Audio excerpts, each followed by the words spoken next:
Hi guys, வாங்க இப்போ கிச்சனில் என்ன ரெடி ஆகிட்டுருக்குன்னு போய் பார்க்கலாம். வெங்காயம் பச்சை மிளகாலாம் போட்டு வதக்கிட்டு இருக்காங்க. கருவேப்பிலை எல்லாம் போட்டு வதக்கிட்டு இருக்காங்க பாருங்கள். நல்லா வதக்கி தண்ணி ஊற்றிட்டாங்க.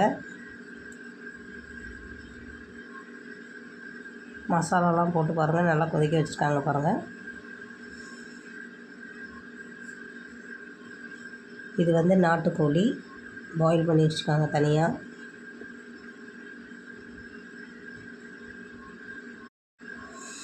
இது வந்து நாட்டுக்கோழி கீ ரோஸ்ட்டுங்க.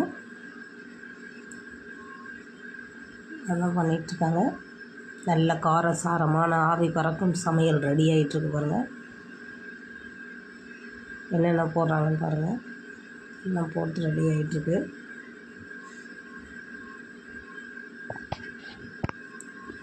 லாஸ்ட்டாக சில்லி வேறு போட்டுக்கிறாங்க தனியாக. ஆல்ரெடி சில்லி போட்டிருக்காங்க, திரும்பவும் மேலும் போடுறாங்க பாருங்க.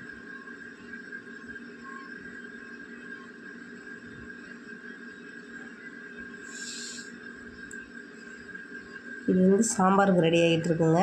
டால் பண்ணுறாங்க.